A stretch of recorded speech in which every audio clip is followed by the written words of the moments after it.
De retour au bulletin, située en plein cœur du quartier Saint-Michel, la Maison d'Haïti inaugurera bientôt 2 nouveaux locaux.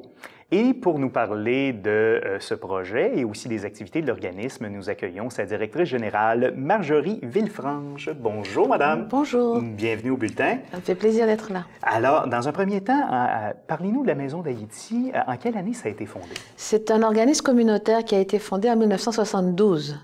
Donc, on est presque aussi, en fait, date de l'arrivée des Haïtiens ici. Donc, vous avez fêté votre 40e il y a quelques années 43 ans déjà, voilà. Déjà. Voilà. Et, bon, de votre côté, vous en êtes directrice depuis quand? Je suis directrice depuis 2010. Depuis 2010, d'accord. Quelle est la mission de la Maison d'Haïti? La mission de la Maison d'Haïti, au départ, c'était vraiment parce qu'en fait, il y a eu comme 2 missions, parce qu'il y a eu quand la Maison d'Haïti est née, donc pour la communauté haïtienne, donc c'était vraiment pour la communauté haïtienne, l'intégration et la promotion de cette communauté, de son apport à la communauté québécoise. Mais évidemment, au bout de 43 ans, installés dans un quartier, c'est clair que notre mission s'est élargie. Et donc, on a une mission, bien sûr, d'intégration et d'insertion sociale, mais de tous les immigrants, pas seulement de la communauté haïtienne, puisqu'on est dans un quartier immigrant. Et aussi, on a quand même beaucoup développé tout le volet éducation populaire, éducation à la citoyenneté, voilà. D'accord. Donc, vous ne desservez pas que des gens de la communauté haïtienne, vous desservez aussi des gens de quelle communauté? Bon, actuellement, on suit un peu les vagues d'immigration. Donc, actuellement, dans le quartier Saint-Michel, il y a quand même beaucoup de personnes du Maghreb.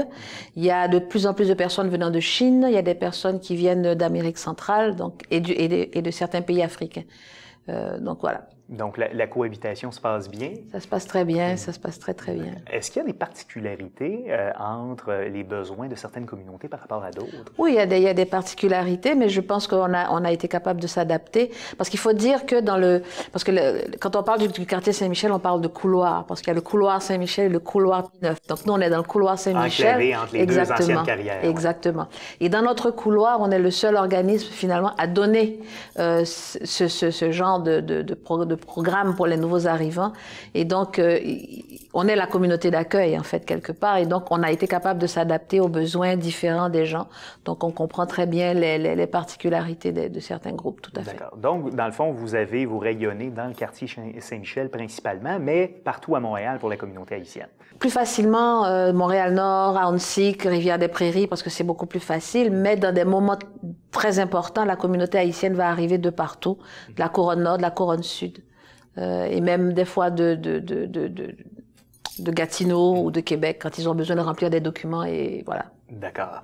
On a parlé dès le début de la construction de votre nouvelle maison d'Haïti, donc dont l'ouverture est prévue à l'automne 2016. C'est bien ça? Oui. Donc, qu'est-ce qui vous a motivé justement à construire un nouvel édifice? Ce qui nous a motivé, en fait, ce qui nous a décidé, parce qu'on était motivé pour aller ailleurs, mais des fois c'est un rêve, on se dit ça serait bien si on était ailleurs, on avait plus d'espace. Mais c'est vraiment le tremblement de terre. Donc, quand il y a eu le tremblement de terre, la Maison d'Haïti est devenue un centre de crise. Ce qui veut dire qu'on a été désigné par les 2 paliers de gouvernement comme étant le centre de gestion de crise.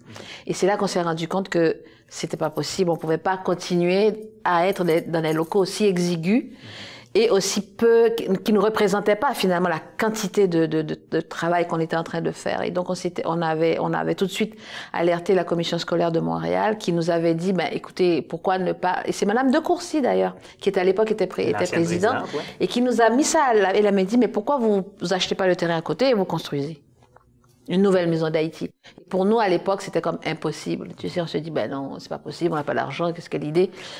Et puis, on a commencé à y penser. Et puis, avec le conseil d'administration, on a fait avancer le projet. Et puis, voilà, 5 ans plus tard, ça y est. Donc, il y a des bailleurs de fonds. Est-ce qu'il y a des paliers de gouvernement qui vous ont financé? C'est-à-dire que la Ville de Montréal, par le biais de programmes du gouvernement québécois, mais pour la Ville, donc pour les projets structurants de la Ville, donc la Ville de Montréal nous a accordé 2 millions, ce qui est un sacré coup de pouce. Je comprends. Et c'est une reconnaissance aussi de l'apport de la communauté haïtienne. Voilà. Et du rôle que le centre joue aussi à Montréal. Quelles sont les nouveautés de ce nouveau centre-là, si on le compare à l'ancien? D'abord, on va avoir 2 fois plus d'espace. Ensuite, on a voulu quand même que ça soit un immeuble qui soit beau, qui contribue à la revitalisation du quartier, parce que c'est un quartier en pleine revitalisation. Donc, un apport nouveau aussi dans le quartier, qui puisse donner un peu de valeur à tout ce qu'il y a autour dans le quartier.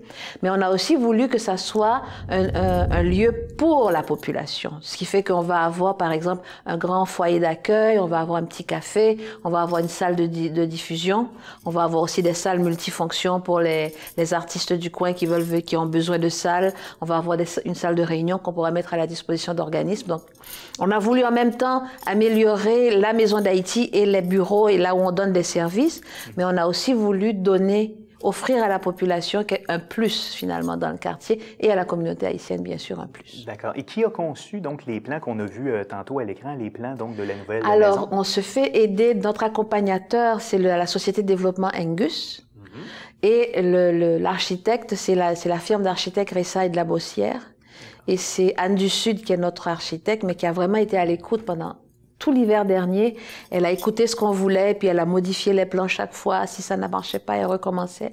Elle a vraiment été très sensible à nos besoins et, ma foi, on est content pour l'instant de ce que ça donne. Donc, le rendez-vous, ce sera l'automne 2016 pour l'inauguration. Oui. Revenons sur, on en a fait mention un peu tantôt, le rôle qu'a joué la Maison d'Haïti lors du malheureux tremblement de terre qui a secoué Haïti il y a de ça déjà un peu plus de 5 ans, c'est en 2010, si je ne m'abuse.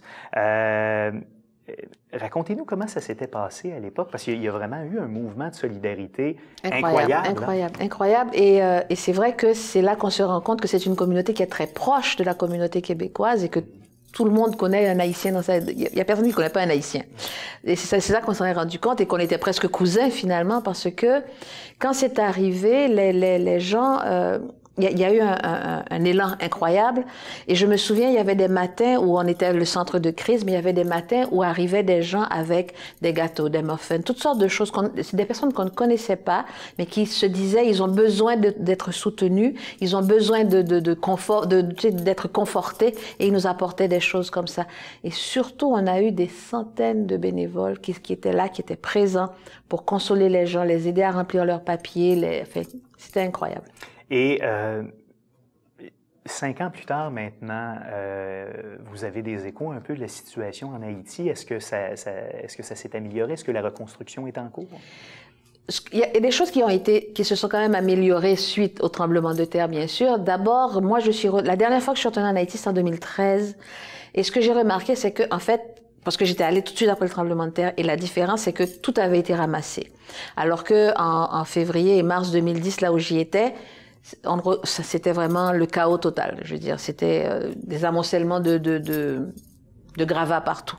Et quand j'y suis retournée en 2013, c'était quand même complètement nettoyé. Bien sûr, vous imaginez un pays où il n'y a même plus de ministères, tous les ministères étaient tombés, le palais national, les ministères... n'existait plus. C'était un truc incroyable. Et là, ils se sont réinstallés tranquillement. Le nettoyage a été fait. Il y a certains grands travaux ont été faits aussi, par exemple les routes, des choses comme ça. Bien sûr, on aurait voulu que ça aille 10 000 fois plus vite. Bien sûr, on est déçus parce que on avance à pas de tortue, mais on a avancé un petit peu quand même. Voilà, c'est tout ce que je peux dire, c'est que c'est un tout petit peu mieux qu'avant au niveau de l'infrastructure. Maintenant, au niveau de la condition de vie des gens, ça s'est pas vraiment amélioré. Je dirais, il y a pas plus d'emplois qu'avant, même s'il y a eu des constructions, mais on ne sent pas que la condition de vie quotidienne des gens s'est améliorée. Bien, on va souhaiter le meilleur pour les gens, pour le peuple d'Haïti. En terminant, si vous pouvez nous donner les coordonnées de la Maison d'Haïti, site Internet, numéro de téléphone. D'accord. Alors, on est au 8833 sur le boulevard Saint-Michel. Notre site Internet est très facile, www.mhaiti.org. Et puis voilà. Bien, d'accord. Bien, écoutez, Madame Villefange, merci beaucoup d'avoir été au Ça m'a fait plaisir. Ça m'a fait grand plaisir. Alors, près de 75 000 personnes d'origine haïtienne vivent sur l'île de Montréal, soit près de 75 % de l'ensemble de la diaspora haïtienne vivant au Québec. Plus de la moitié des Montréalais d'origine haïtienne vivent dans 3 arrondissements, Montréal-Nord, Villeray-Saint-Michel, Parc-Extension et Rivière-des-Prairies, Pointe-aux-Trembles.